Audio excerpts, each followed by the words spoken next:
So what's up YouTube, welcome back to the channel once again. You know, I appreciate having you here. I thought I'd stop and start this video by a beautiful brick wall, just for you brick wall lovers. Anyway, we are out on the Africa Twin, my lovely CRF 1100L. I have put in a random route on Kalimoto. I can't even remember what the destination was. I put in the destination and then back to where I live, and it kind of did a round route. I think we're going to Bognor. I'm not 100% sure because I did so many routes, but I think we're going to Bognor. Anyway, the route is 139 miles. That's what I've got left. And we're back to where I started from. It's saying around 2:30. It is now 11:10. So, join me on this one. I hope you're going to like it. I don't know what's going to happen. We're just basically out for a ride. Because that's what we like to do. We like to just jump on our bikes when we got the spare time, hit the road, and just have a little bit of fun.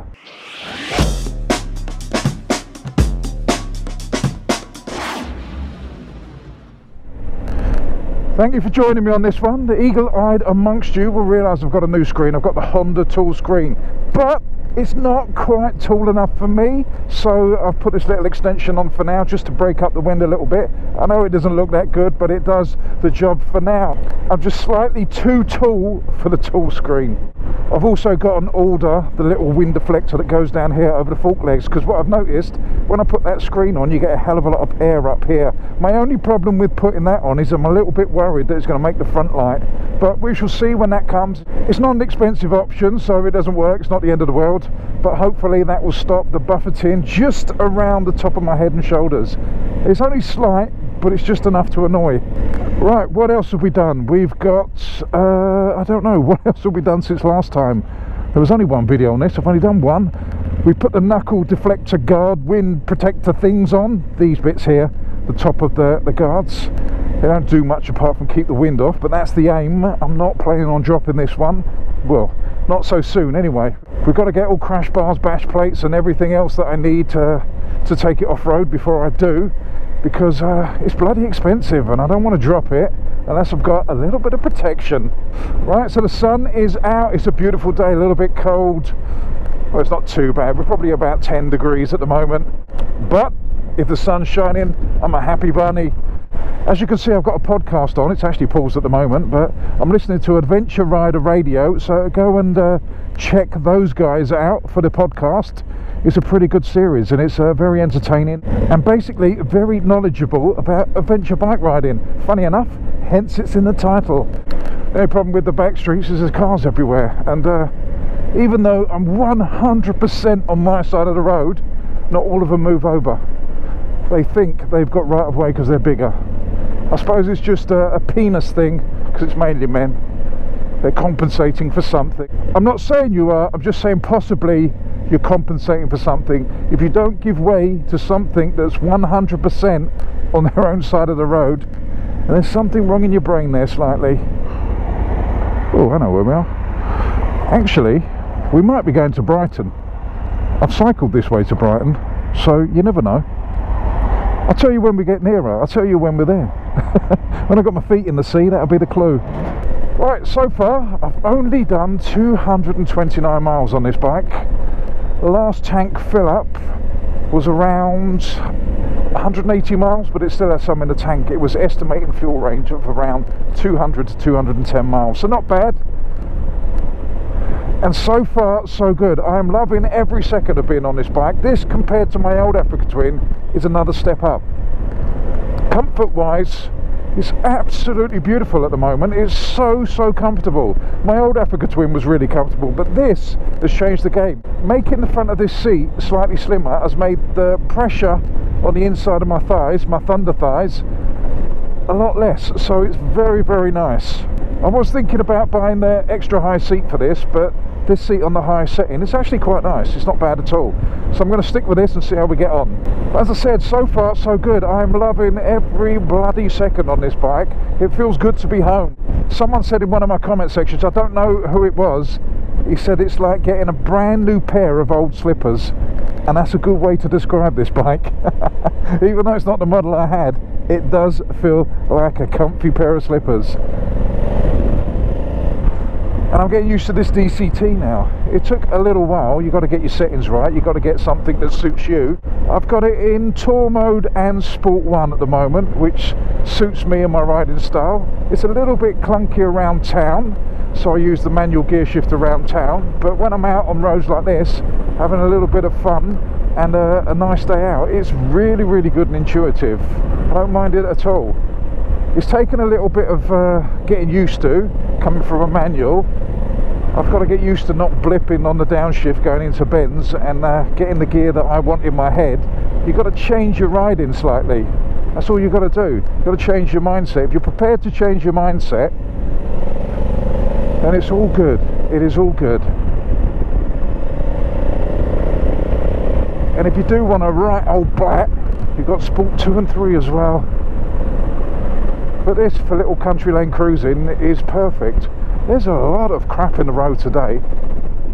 That whole first section, although the roads were nice, it was so busy. It was just chock-a-block with traffic, roadworks. I came across, I think we're on about 6 or 7 sets of roadworks in the first 20 miles.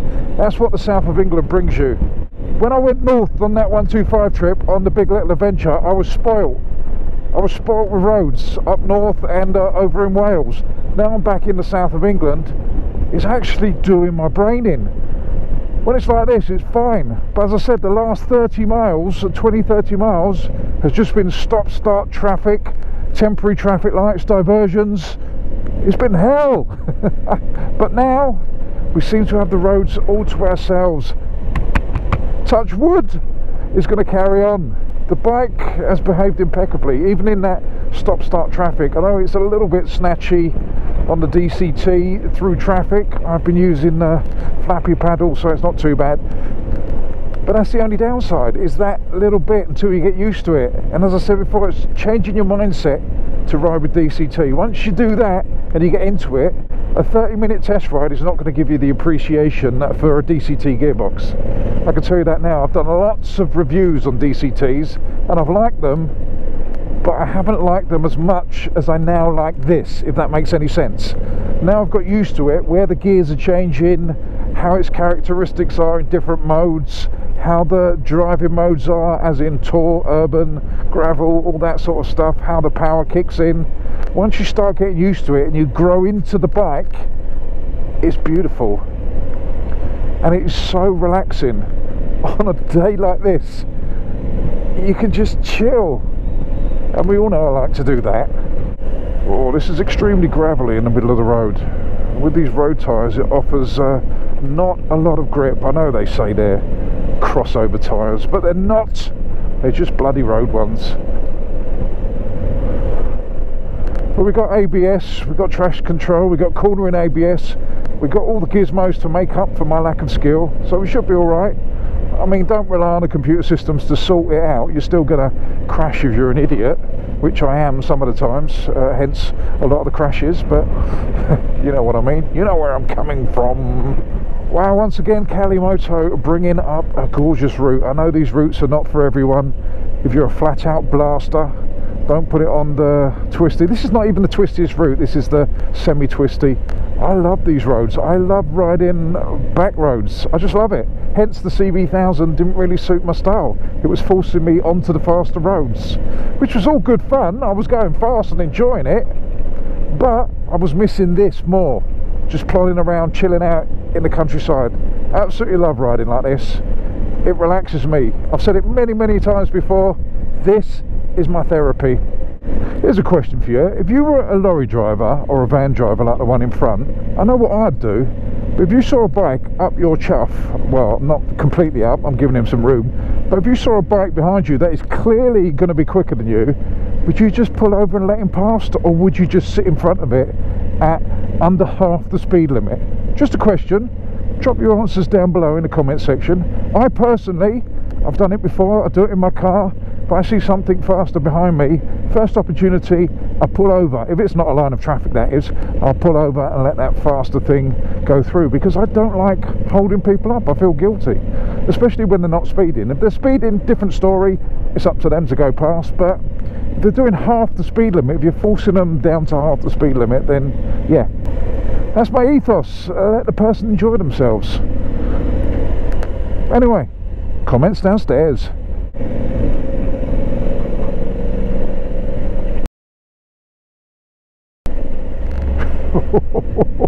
Scared the life out of me.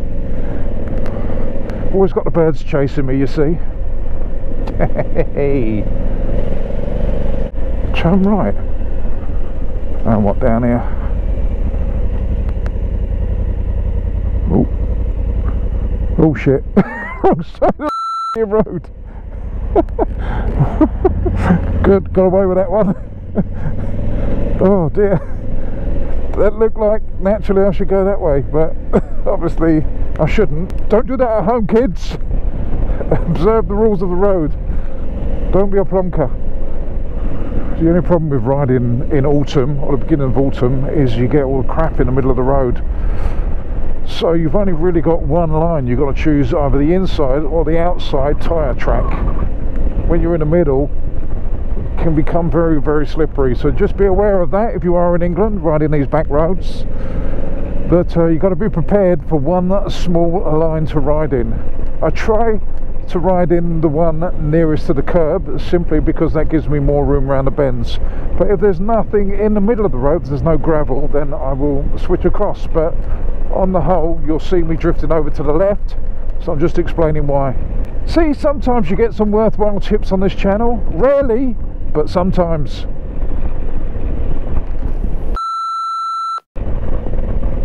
And that's another good reason to ride in the left hand side. Tractors on the wrong side of the road. Oh, not a good sign. All the cows are sitting down. I think that means rain. Is it cows sitting down, rain, standing up, sun? I don't know. But the prediction is rain a little bit later, so maybe it's that. Again, let me know in the comment section.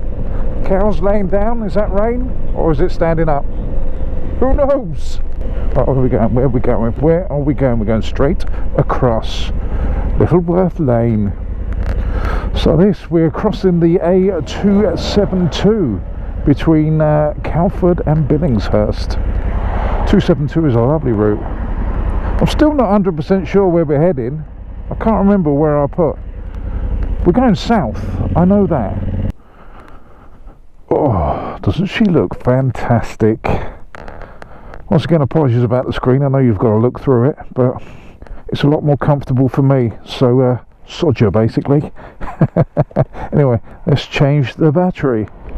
Right, folks, change the battery. I'm now pretty sure where I'm heading because I recognise this road. It seems we're heading down to Bognor. I was right in the first place. I wasn't sure halfway there because it was sending me towards Brighton Way, but I did move one of the waypoints to give me just a bit of a route that I don't normally do if I'm going down that way. And I've only been on this road a few times, but it is beautiful. Shame we've got so much traffic here in the south. If it wasn't for that, every day would be a great riding day. But I'm still enjoying it. This DCT is a beautiful, relaxing way of riding a bike. And what I've also got on this bike that I forgot to mention before is I've got the Speed Angels screen protectors. I've got the clear one on the bottom bit and the anti-glare one on the top bit. Actually, I might change that to, I might have put Worthing in the GPS. This is really, I don't know what I'm doing. Before I left, I did so many different routes. I think I did 10 on Kalimoto, just random stuff while I was sitting there having my coffee this morning, and I can't remember what I left it on, but it said about 150 miles, 160 miles round trip, so I just left it on the last one I did, and I'm not 100% sure where that is, but we're going to find out when we get there. Yes, I could stop, pull over and have a look, but where's the fun in that? I really am enjoying the ride. I really am enjoying this ride. This bike is just magical. There's no other words to explain it. It's magical. And it's mine. I'm going to bore you to death over the up and coming years of telling you how great my bike is. All my bikes are great because they're my bikes. My little Super Cub, yes, we all know that's great. You've probably seen the videos on that and how much I laugh and love that bike. My CRF 250 I love as well, although it keeps trying to break me, I still love it. And this now is a great addition to my garage, a perfect addition if you like, back on the AFRICATWIN. Well, we've made it, folks. We are at Bognor. That was the destination. I was right after all. I know where the route's taking me after this. It was a big loop back to where I live, so I've taken a little bit of a diversion, because I know I put Bognor in, it took me to the town centre, and I thought there's no point in coming down here if you can't see the sea. Here we go. This seems like a good spot to go and stick our toes in the sea. People are going to look at me like I'm insane, but you can't come to the sea without sticking your toes in, can you? Not exactly the Caribbean, is it? But our toes are going in. Hope these boots are still waterproof. Here we go. We got our feet in the sea.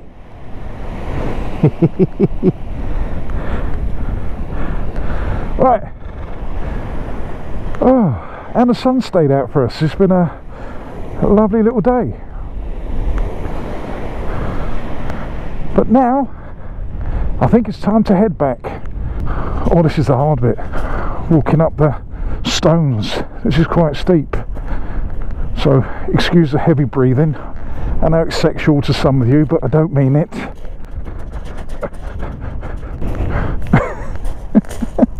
Looking at me like, what's wrong with that man? I want to try and get my bike a little bit closer so I can take some pics for Instagram. Do you know what? I've been literally riding around for the past half an hour trying to find a spot so I can get to the sea to take an Instagram picture, but down in the south it's nearly impossible to get anywhere near the sea. It's disgusting. This is harbour there. I was going to go down to the harbour, local nature reserve, have a picture there. No vehicular access. See, living in the south is an absolute massive pain in the arse. I mean, hugely. You can go and park in a public car park, or you can park on roads like this, then walk sort of like over the other side and get to the beach, but you can't actually get anywhere on a vehicle, no matter how small, even a motorcycle. So I'm going to abandon the Instagram picture, but I give up. I'm going to get to the end of this road. I'm going to reprogram the headset because I've got no volume at the moment, so I don't know where I'm going, and then we're going to head back while the sun's still shining. We've got about 45 minutes till the rain hits, I think. I mean, it's still beautiful going down roads like this and little thatched cottages, but it's not what I set out to do. Anyway, I'm going to turn you guys off, and I'll see you when I'm a little bit less frustrated. This is all it's been since I've left. Traffic, roadworks, traffic. It's 20 past 2 in the afternoon on a Friday. It's not rush hour. It's not even school time. I don't know what it is. It's just hold up after hold up after hold up. Right, folks, so I have basically given up. It's about to rain. The traffic down here is horrendous, absolutely horrendous. It's taken me nearly 30 minutes to get 10 miles. I don't know what it is. I guess we're just in the south of England. So I'm going to switch you guys off. I'm going to spare you the pain. I'm going to actually take Google Maps back rather than Kalimoto, because I want to get back the quick way, so I might have to jump on the motorways. Who knows? We're going to head back anyway. Thank you for coming along on this one. Sorry it's not the beautiful, picturesque kind of video I was expecting. It was okay on the way down here, but on the way back it's going to be a little bit crap. As I said, rain, traffic, south of England, that's the way it goes. I'm going to put the Adventure Radio podcast on, listen to that all the way back, and just chill out with the maps on the screen. It is really good having this system here. It's nice and chilled out, and I can just get on with life. Anyway, thank you very much for watching. Do appreciate it. Don't forget to subscribe, to like, to share, to do all those things that you need to do. Also, hit that notification bell so you guys can get the drop on these videos. I shall see you on the next one. From myself and the Africa Twin, you know I love you all. Stay safe. Fish out. Get all your bags, get out my house. I don't want your stuff around. I never did you wrong, but you did me wrong, so go ahead, get gone. Get all your bags, get out my house. I don't want your stuff around. I never did you wrong, but you did me wrong, so go ahead and get gone.